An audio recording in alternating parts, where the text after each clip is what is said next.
You're listening to Seattle Real Estate Podcast. Here's today's headline that we're going to be talking about. As murders surge, that's not good, Democrats find a new message: fund the police. We've covered this a handful of times. We've covered the specifics of police departments being defunded and how that's working out. Now we're going to analyze it today from the standpoint of politically, what does this look like? And I think you'll be kind of shocked to see some of the developments that have taken place, because we have come full circle. We went from, defunding the police, this is a genius idea.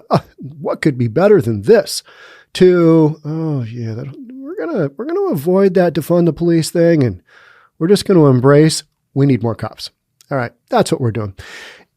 If you're new here, my name is Sean Reynolds. I own a couple of real estate companies, and what we do on the Seattle Real Estate Podcast is we analyze the news from a reasonable perspective. All right, let's get into it. And this is from Reuters. This is from a major news source. Oh my gosh, what are we doing here?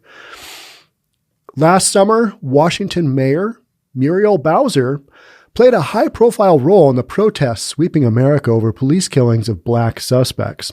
She renamed a street Black Lives Matter Plaza and joined thousands of demonstrators there, many shouting what had become the movement's slogan, Defund the police. That was all the rage last summer. This summer, increasing crime, and a lot of people have been, that didn't work out. We actually need more police. Earlier this year, the mayor, a Democrat, proposed cutting the police budget and redirecting money to social services. And I've said many, many times, all right, you can add money to the whole social services things and you can increase police presence. Because in a lot of these areas, you're shy of the number of cops you need to keep the basically streets safe enough to have a little thing called public safety adequately covered. Now, however, Bowser and many Democratic city leaders are scrambling to boost police budgets and hire more officers amid the deadliest crime wave in the last 2 decades. So that's why we're covering this on a real estate podcast, that whole public safety component. I mean, it's just communities, areas impacted most by crime. They don't appreciate at the same rates that other areas do. And it's not necessarily about the appreciation. It's about the people in the communities. Houses, they're important, and that's what we sell and we appraise, my 2 companies. But the people are important. And right now, in a lot of these cities, that whole defund the police thing, crime is increasing. And it's not just because of the whole defund the police. There's a whole bunch of other circumstances, and we'll touch on some of them here. But when you don't have enough cops, it's not a good look. How's that working out? Not that great. So local and national Democrats are distancing themselves from defund politics and policies, a reflection of how deeply unpopular the concept has become amongst most voters and how effective a weapon it can be for Republican candidates. That's true. This is totally becoming a political. It started off as a whole political thing, and it was all the rage last summer and through the presidential election. Even though Joe Biden didn't embrace the whole defund the police, but he didn't take much of a stance against it either. A lot of these politicians, mayor of city of Seattle, same thing. They didn't come right out and say, yeah, we want to defund the police, but they also didn't have the police backs. They didn't have that. They were like, yeah, we're just going to let this go. And our silence is basically, that's going to be our statement. And police officers have heard that across the United States. And guess what? They have taken themselves out of commission. Yeah. And we're short enough cops to do what we need to do. And a lot of people, what their response is, and by a lot of people, I mean politicians, is, yeah, that crime. Well, that is increasing. This isn't good. I guess do we need to hire more cops? I think we do. The crime wave has laid bare tensions between progressive Democrats who still aim to overhaul U.S. policing and mainstream Democrats now pushing traditional enforcement to combat crime. Because you can't have less cops and keep the streets safe from just a public safety standpoint. Because we've proven that that's been the case, right? Now, I am open to the idea of if you want to load up some social workers, that's fine. You still need to, and by load them up, I mean fund them, do whatever you need to do to make yourselves feel better. I don't think that's it's not a be all and end all solution. And also just adding, ton more cops and let's just load the streets full of cops. That's not the end solution either. There's a combination there, but we've gone the wrong way on the whole police deal. That's just how I see it. So the division between those who want to defund and those who don't has chilled efforts to reshape police departments and hold officers more accountable for excessive force. And I've said all along, hey, get the police the training they need, but you're going to need more funding for that because you don't have enough funding in most police departments anyway. That whole defunding thing, yeah, less money, not more.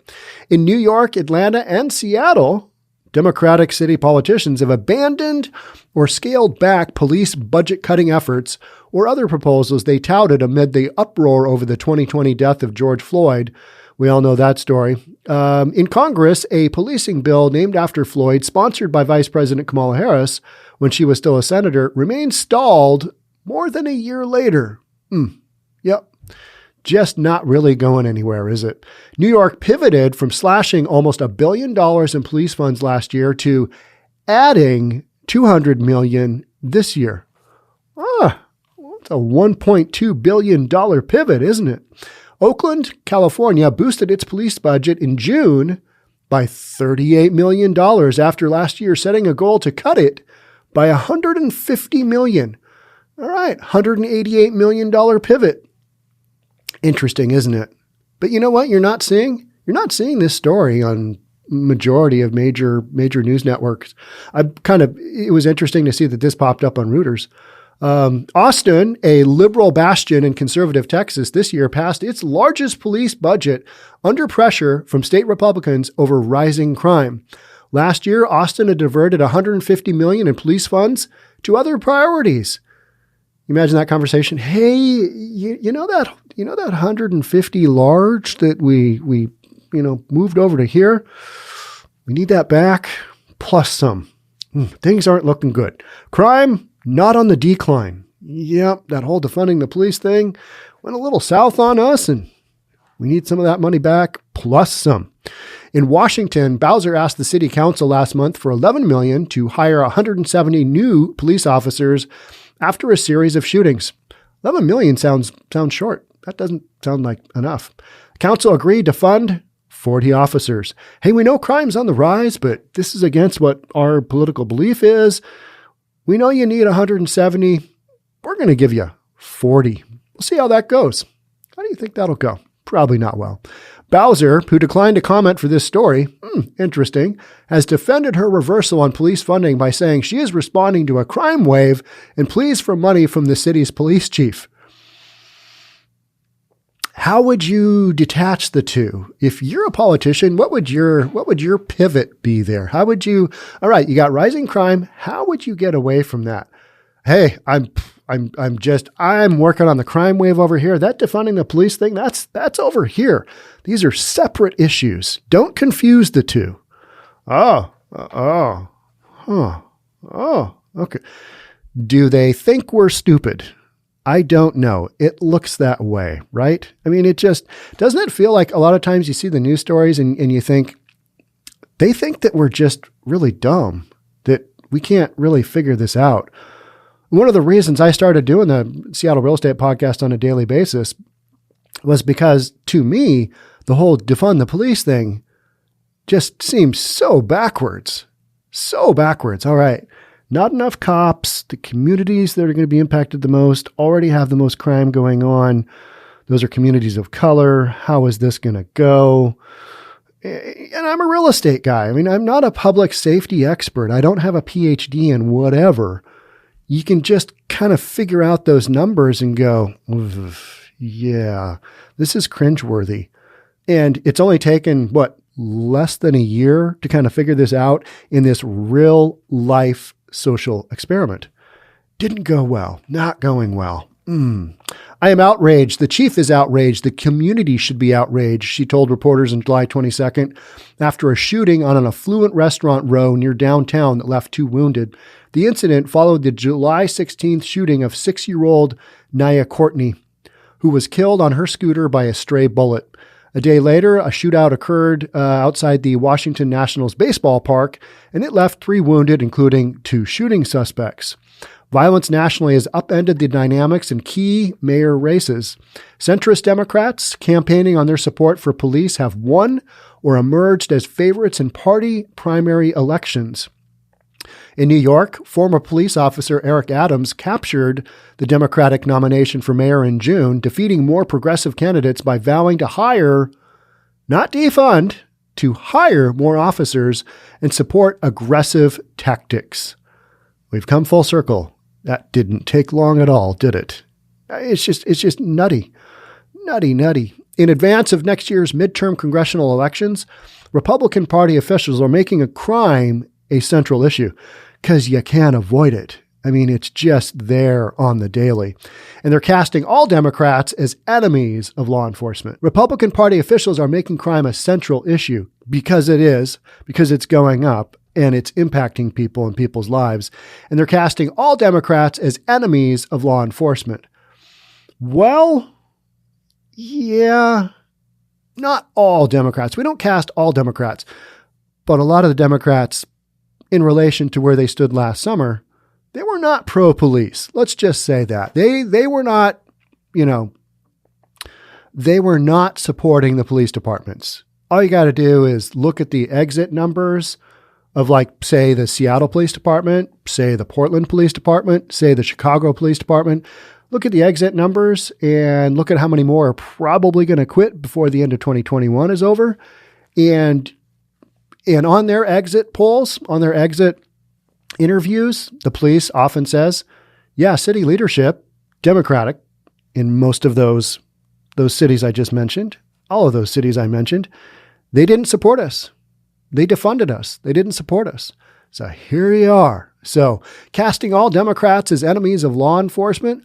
No, not necessarily, but also not supporting law enforcement either. And that's where you've got major issues going on because you don't have enough cops on the street, and police are going to cities that support them. And who wouldn't? It's a natural progression for somebody and their employment. All right, you don't want me to work here? All right, I'm going to go somewhere where you do support me. And that's, just comment after comment after comment. I think I am going to do I'm going to just read a bunch of the comments from the Portland Police Bureau from their exit, whatever it's called, when they leave and they give comments as to why they're leaving. Local politicians didn't have my back. The horrific abuse I took over the last summer, I'm out. Just basic stuff. This isn't hard to figure out. And yet, a lot of the politicians are like, they're just taking themselves out. They're not supporting their communities. It's like, where were you last summer? Did you see how that went down? Not good. Every voter knows that Democrats are the party of defund the police, said Michael McAdams, a spokesman for the National Republican Congressional Committee. That is true. Republicans weren't on board with defund the police. It's just that majority of the politicians that were for defund the police, they were a little bit far left. Let's be honest. And then the rest of their compatriots, they kind of, by default, just didn't really support the police at all.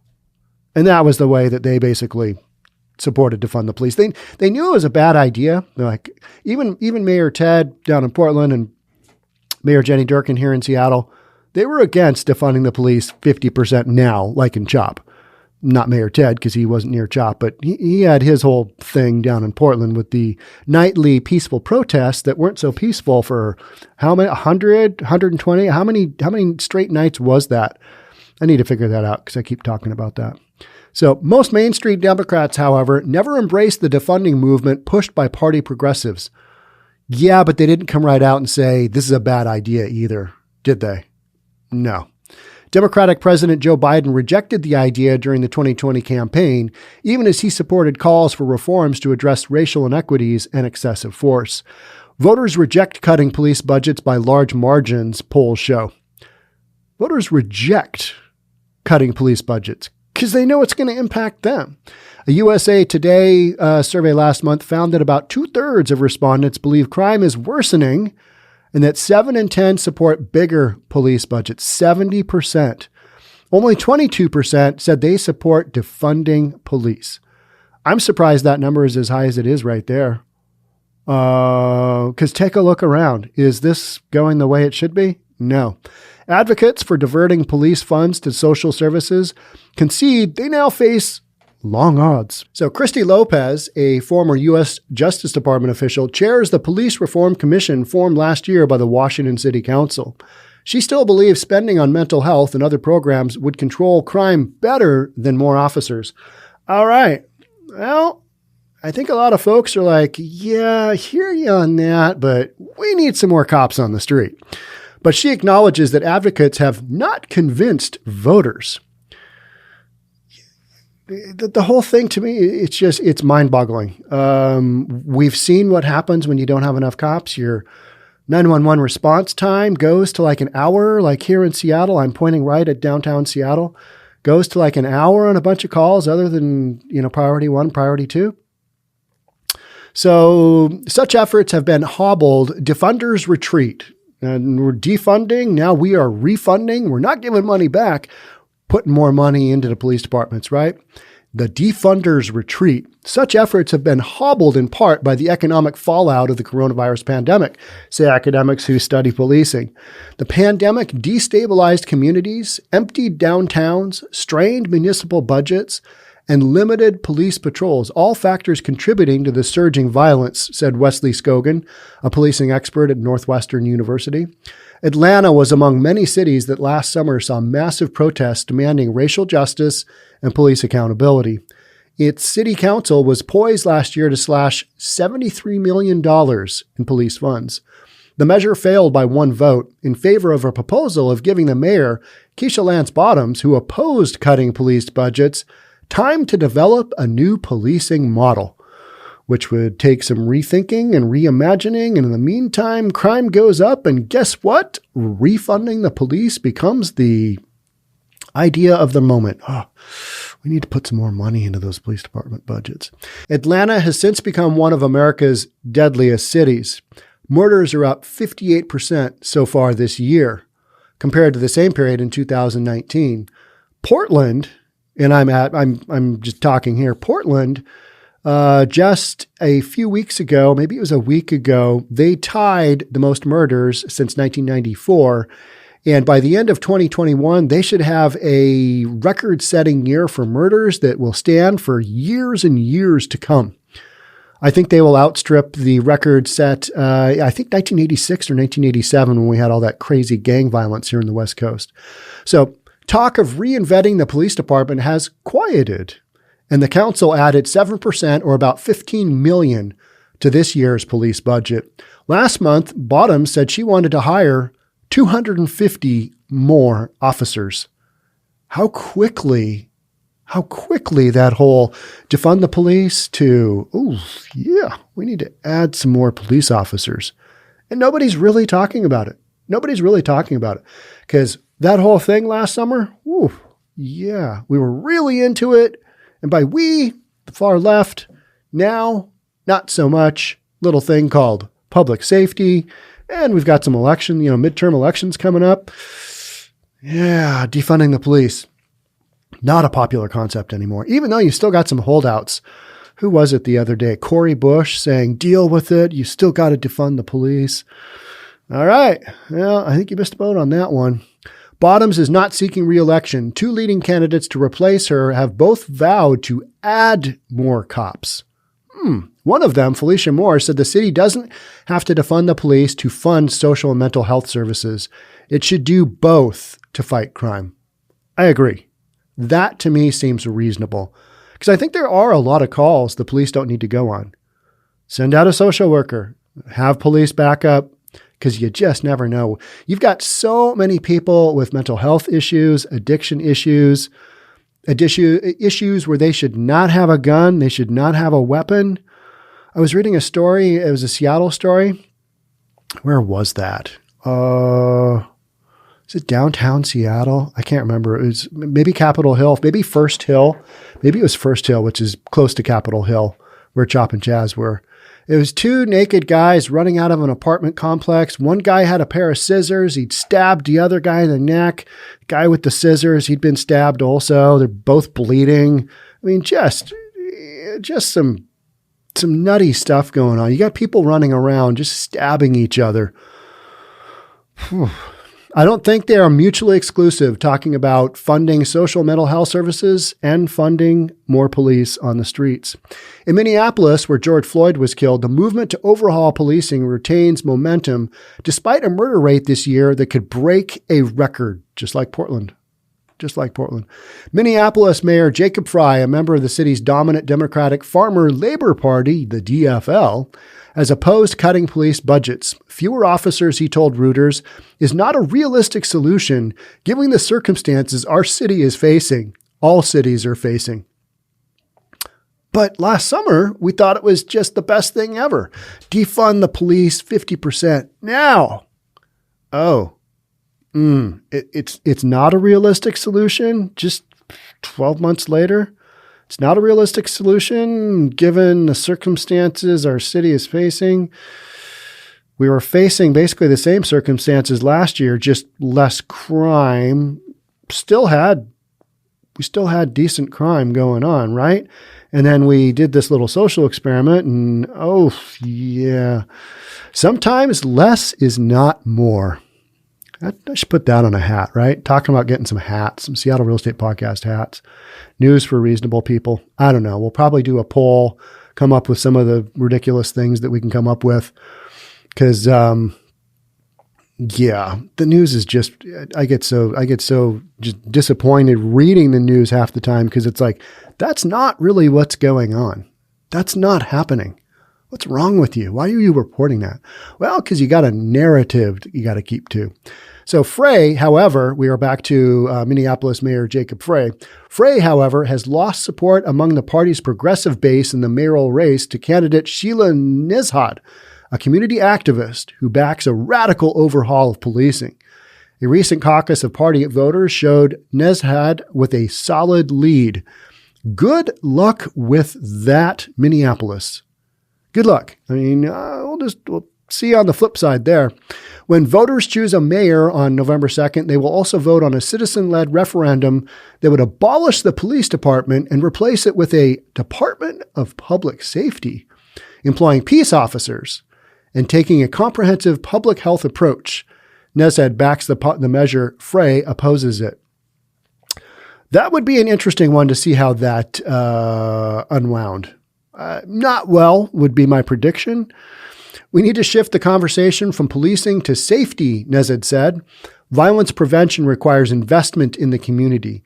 It does. And that investment in the community also means you need to invest in enough police to adequately keep the streets safe and respond to 911 calls in a reasonable amount of time and make the citizens of said streets feel safe. They don't feel safe right now. Most folks don't feel safe. I mean, if you go out in the daytime, all right, it's okay. I mean, something bad still might happen to you.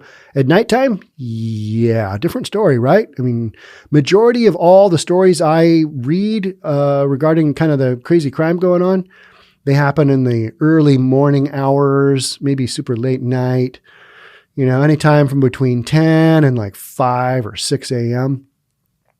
Republicans labeled most Democrats as police defunders in the 2020 congressional elections. It worked, according to voter interviews and polling data reviewed by Democratic political groups. Democrats are looking to limit the damage.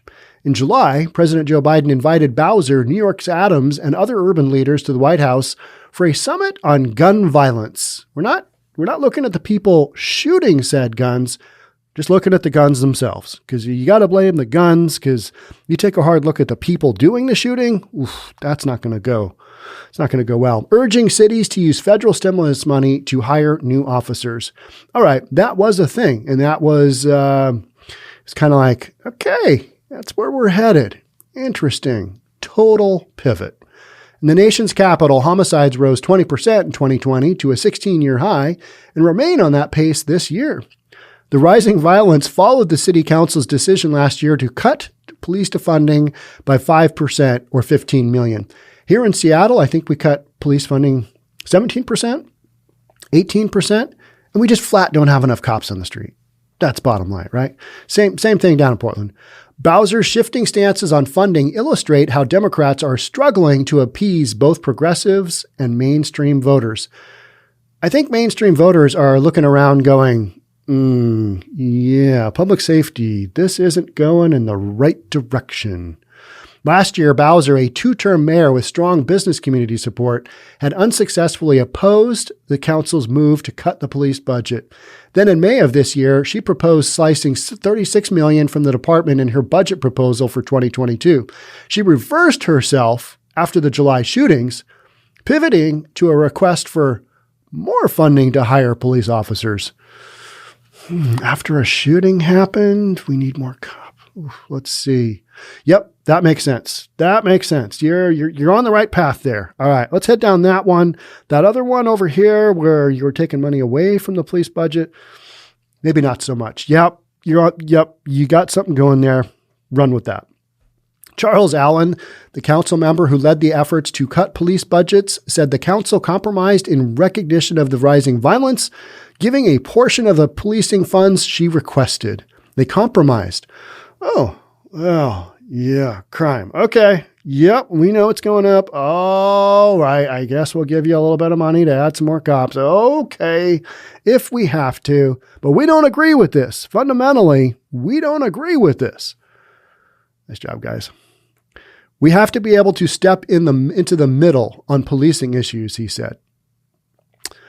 All right. But in the meantime, you've got crime going the wrong way. Wrong way. Up. It's going up. And I emphasize this, that defunding the police isn't the sole cause of crime rates going up. You've got like this perfect storm with the whole Rona and lockdown and people being upset and worked up. Some other really interesting sociological, I think, things are kind of coming out where you've got gang violence happening that is kind of, I mean, it's literally going berserk. And I've been reading up on some of that stuff, and I'll be sharing some of that stuff in some upcoming podcasts. But it's really interesting. Police officers are saying that they are working with shooters now who are the children of shooters when they started their police careers. And for those of you officers out there, if you have stories like that, I would love to have you share them with me anonymously, because that's a lot of what's going on. You've got generations of people that have had beefs with other people, and now they're just really going to town. That's a large part of what I think you're seeing in like Chicago and in, I think it's North Portland. Any which way you look at it, it doesn't help if you've got crime increasing and you don't have enough police officers to deal with it, no matter what the cause is of the shootings and the gun violence. Attribute whatever you need to that. If you don't have enough cops, citizens of those communities, they don't feel safe.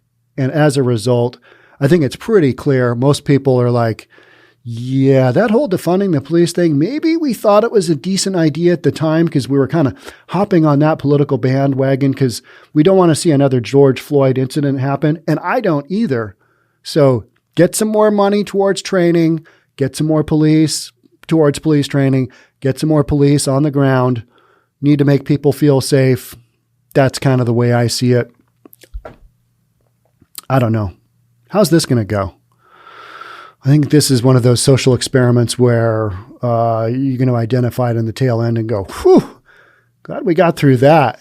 That was not good. Remember when we did that? Remember when we defunded the police? Ooh, wish we could do a redo on that bad boy. But you've still got you've got some far left folks going, defund the police. You've got, that's a major thing of Antifa. Defund the police, abolish the police, anti-fascist. It's kind of where you're at. All right, that's it for me on this one. Thank you so much for being here to the bitter end of the Seattle Real Estate Podcast today. Couldn't even say Seattle Real Estate Podcast there, right? All right. Yep. Thanks again. We'll catch up soon. Until then, stay safe. We'll talk. Bye.